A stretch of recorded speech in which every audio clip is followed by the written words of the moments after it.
और इस वीडियो के माध्यम से आप जानेंगे कि हम परमात्मा को कैसे महसूस कर सकते हैं। जी हाँ, कल किसी का सवाल आया था, पूछ रहे थे कि हम परमात्मा को कैसे महसूस कर सकते हैं। उनका जवाब उन्हें तो दे दिया गया है, उसके साथ साथ हमें ऐसा लगता है कि आप लोगों ने भी ऐसी कल्पना की होगी, ऐसा आप लोगों के विचार में भी कभी आया होगा कि परमात्मा को हम कैसे महसूस कर सकते हैं। परमात्मा से संबंधित बहुत सारी बातें इस वीडियो में क्लियर होंगी। जैसे कोई आदमी परमात्मा की सेवा करना चाहता है, परमात्मा से की भक्ति करना चाहता है, परमात्मा का पूजा पाठ करना चाहता है, परमात्मा का मंत्र सुमिरन करना चाहता है। कुल मिला के अर्थ ये बनता है कि हर कोई परमात्मा को पाना चाहता है। लेकिन साथियों, बात ये भी सच है कि जब तक आपको सही रास्ता नहीं मिलता तब तक आपको सही मंजिल नहीं मिलती। और दूसरी बात, महसूस करना, अनुभव करना, ये दोनों एक जैसे शब्द हैं। ऐसा कब होता है?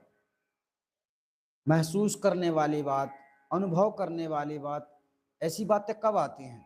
जब हम किसी वस्तु को देखते हैं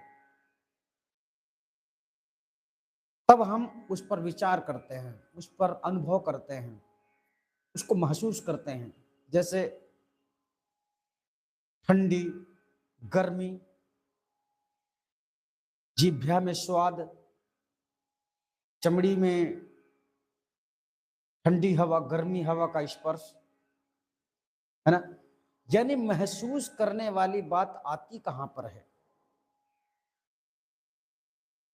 महसूस करना, अनुभव करना,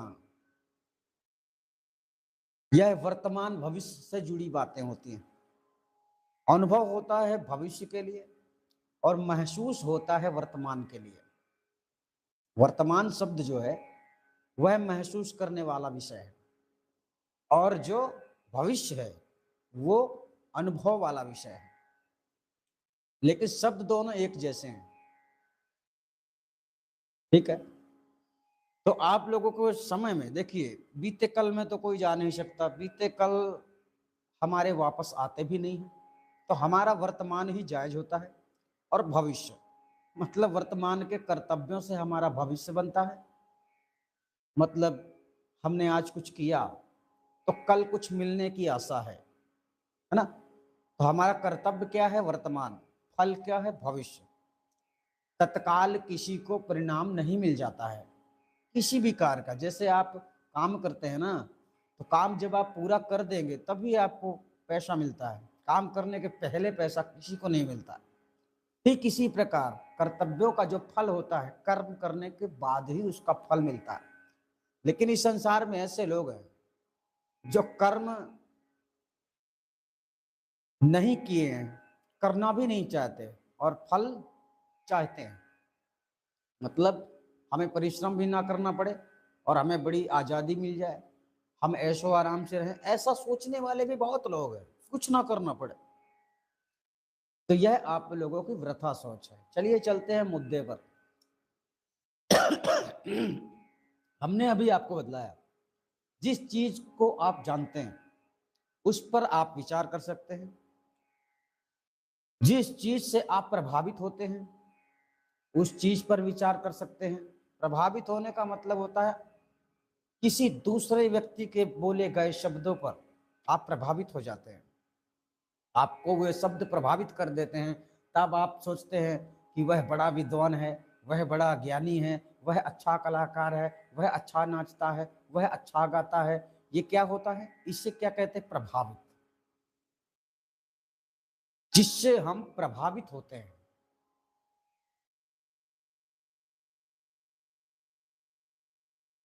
जिस चीजों से हम प्रभावित हो जाते हैं उन्हें हम महसूस करते हैं। महसूस शब्द वर्तमान के लिए है। देखिए, कोई भी कलाकार आपके सामने जब नृत्य करता है या फिर आपके सामने संगीत करता है या फिर आपके सामने सत्संग करता है, तो उस समय का आपका समय जो है बहुत अलग होता है।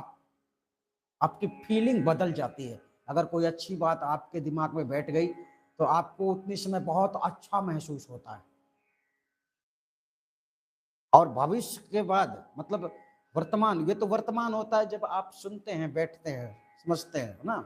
ये वर्तमान का समय हो गया, मतलब आपने सुना, कुछ महसूस किया, आपके आत्मा को शीतलता मिली, ठंडक मिली, मतलब आपने महसूस किया, आपको प्रभावित कर गई वो बातें, तब आपने महसूस किया।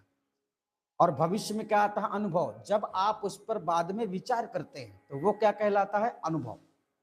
अनुभव भविष्य के समय क्या की बात है, और वर्तमान के समय की बात है महसूस करना। जैसे कि आप किसी फल को खाते हैं, जब खाते हैं स्वाद उसी समय होता है, तो वह अनुभव नहीं होता, वह महसूस करना होता है। कैसा स्वाद है? खट्टा है, मीठा है, खारा है, कैसा भी है, यह तुरंत आपको महसूस होता है। तो महसूस शब्द क्या है? वर्तमान। और बाद में आप उसका अनुभव कर सकते हैं, है ना। तो अनुभव साथियों महसूस से बड़ा शब्द है। अनुभव बड़ा शब्द है, महसूस करना छोटा शब्द है। अब पहली बात यह है कि जिस चीज को आपने देखा नहीं, जिस चीज को आपने जाना नहीं, ना तो आप उस पर अनुभव कर सकते हैं और ना उसको महसूस कर सकते हैं। यही दशा सारे संसार में सभी भक्तों की है जो उस परम पिता परमात्मा की खोज में लगे हुए हैं। चाहे वो मुसलमान हो, चाहे हिंदू हो, चाहे कोई भी हो, सिख, ईसाई, कोई भी हो, किसी भी धर्म का व्यक्ति। अर्थात हर धर्म में लोग अपने वास्तविक परमात्मा को जो स्वीकार करते हैं, उन्हें ऐसा लगता है कि हमारा ये परमात्मा, इससे बड़ा कोई नहीं है। ऐसे ही हिंदुओं में, ऐसे ही मुसलमानों में, सब में, अपने अपने धर्म में ये लोग, इन लोगों का मानना है कि हमारा ही ईश्वर सबसे श्रेष्ठ है, बाकी सब छोटे हैं। ऐसा सब कोई समझता है। और ये सत्य है कि जो एक है वह श्रेष्ठ है, पर वह एक कौन है ये कंफर्म करना है। और ये कंफर्म तब होगा जब कोई जानने वाला आपको जानकारी देगा। अभी क्या है, संसार में सब लोग किताबों को पढ़ते हैं। मनुष्य धरती में एक तरह जन्म लेते हैं, लेकिन मान लो कि यीशु को मानने वाले लोगों में जन्म ले लिया तो उसको यीशु की शिक्षा मिल जाती है। हिंदू धर्म में जन्म ले लिया कोई बच्चा तो वह हिंदुओं की परवरिश में रह जाता है, हिंदुओं के देवी देवता को समझता है, मानता है। बस ये समझना है। मतलब मतभेद संसार में लोगों ने बनाया है, मतभेद परमात्मा ने करके नहीं भेजा। पहली बात, परमात्मा तो कुछ करता ही धरता नहीं है। जो करता धरता है उसे हम भगवान की श्रेणी देते हैं और ईश्वर की श्रेणी देते हैं, खुदा की श्रेणी देते हैं, रब की श्रेणी देते हैं, अल्लाह की श्रेणी देते हैं।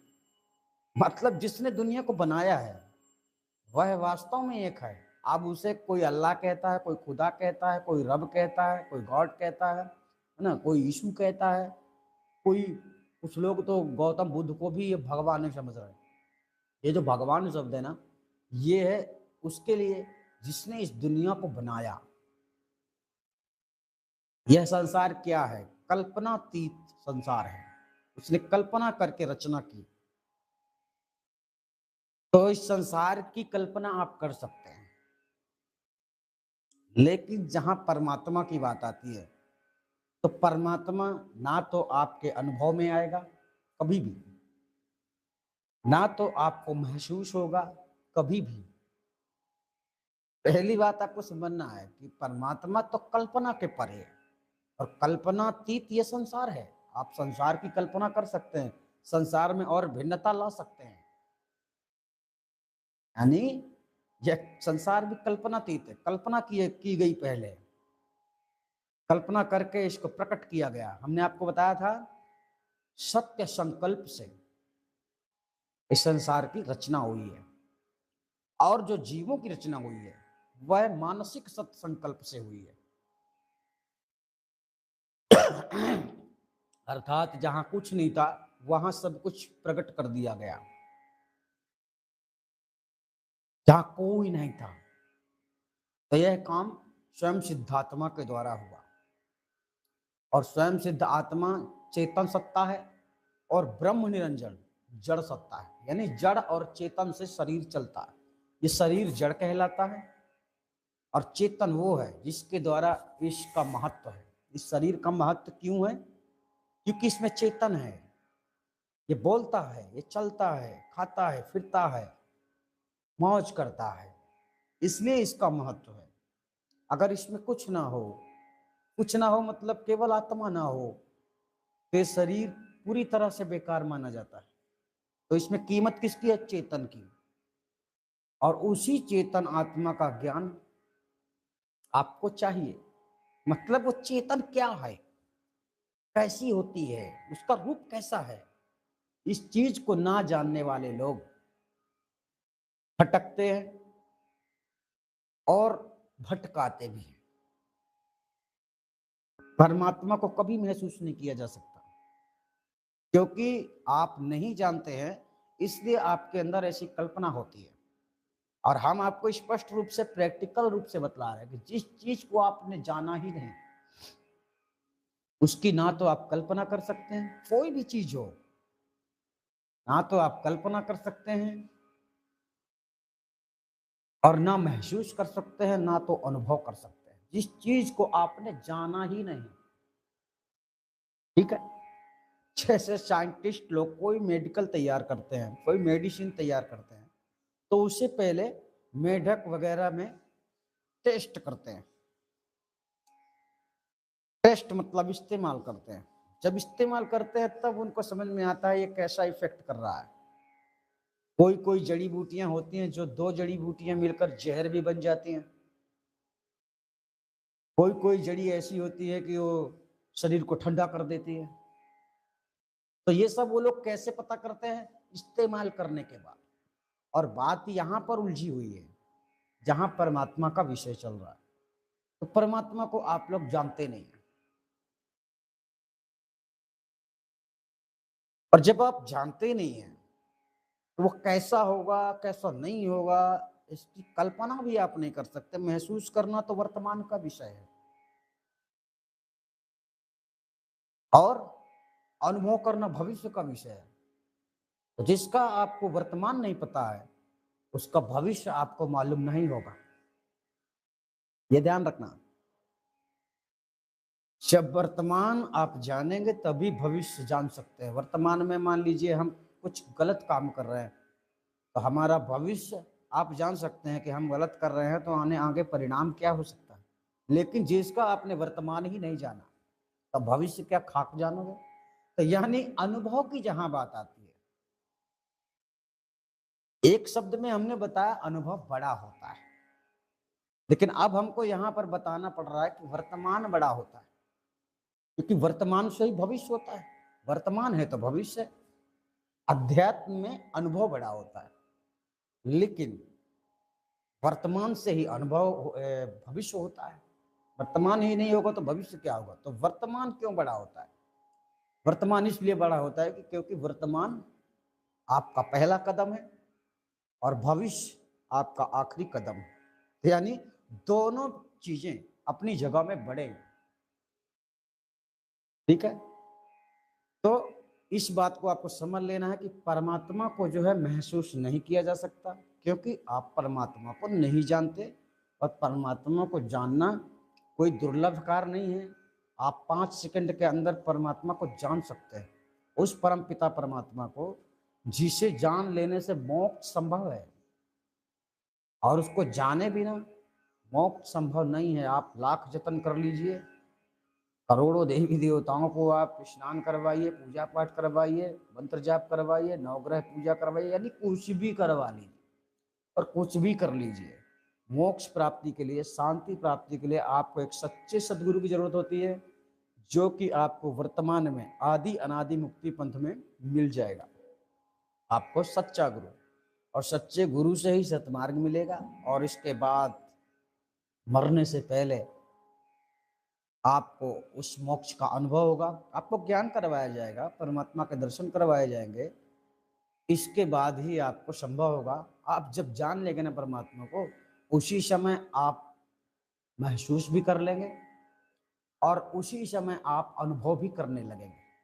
बात यह है कि जब तक आप जानते नहीं तब तक ना तो महसूस कर सकते ना तो अनुभव कर सकते, क्योंकि परमात्मा कल्पना के परे है। तो कल्पना एक ऐसी वस्तु है, कल्पना में हम किसी भी आकार का जीव प्राणी बना सकते हैं, किसी भी आकार का।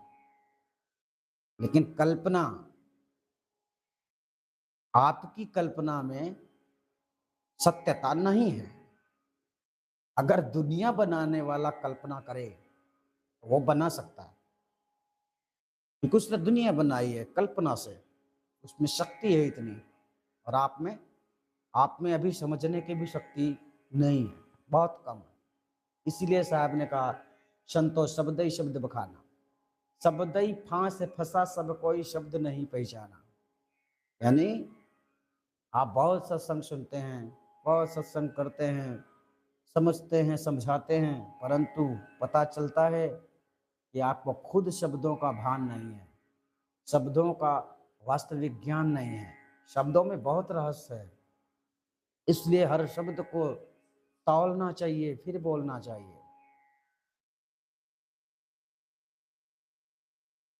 शब्दों का वचन करना चाहिए। शब्द बहुत कीमती होते हैं। वह एक शब्द स्वरूप परमात्मा ही है जिसकी आप खोज रहे हैं। वह शब्द तो और कीमती है। शब्द को धारण करना और शब्द का उच्चारण करना दोनों ही अच्छी तरह से सोच विचार कर करना चाहिए। मतलब कौन से शब्द को हम ग्रहण कर ले और कौन से शब्द हम सामने वाले को दे। मतलब हमें कैसा बोलना चाहिए, सामने वाले का कौन सा शब्द हमें लेना है। अभी यहाँ क्या है, दुनिया में बुरी बातें जल्दी दिमाग में बैठ जाती है। किसी ने किसी को रे बोल दिया, बे बोल दिया, ऐसी बातें जल्दी दिमाग में आ जाती है। और अच्छी बात कहो तो कुछ समय तक घूमती हैं, फिर बाहर निकल जाती है। ऐसा हो रहा है, तो आपको इन चीजों से बचना है, हकीकत की ओर बढ़ना है। अर्थात परमात्मा से संबंधित जो बातें हैं, अगर आपकी मंजिल परमात्मा ही है तो फिर आदि अनादि मुक्ति पंथ ही आपका गुरुद्वारा होगा, ये गारंटी ले लेना। क्योंकि आप कहीं भी चले जाइए, परमात्मा के दर्शन करवाना संभव नहीं है किसी के, क्योंकि यह एक ऐसा रहस्य है जो सब कोई नहीं जानता। और अगर कबीर की बातें नहीं स्वीकार करोगे तो परमात्मा की जानकारी आपको मिल भी गई ना तो आप नीचे ही रह जाओगे। क्योंकि जिसका ज्ञान होता है वही उसे समझाता है कि कैसे ये सही है, यह बात कैसे सही है। तो जो समझता है समझा वही सकता है, समझ गए। इसलिए इस रास्ते में आपको बहुत विचार करना चाहिए। देखिए, परमात्मा को महसूस करना और अनुभव करना दोनों बातें गलत है जब तक आप नहीं जानते। जब आप जान जाएंगे उसी समय महसूस कर लेंगे और उसी समय आप उसका अनुभव करना प्रारंभ कर देंगे। अनुभव भविष्य के लिए होता है, अनुभव का मतलब होता है उसके बाद साक्षात्कार करना। परंतु पहले किसी चीज को जानना जरूरी है, फिर उसके उपयोग को हम जानते हैं कि इसका उपयोग कैसे करना है।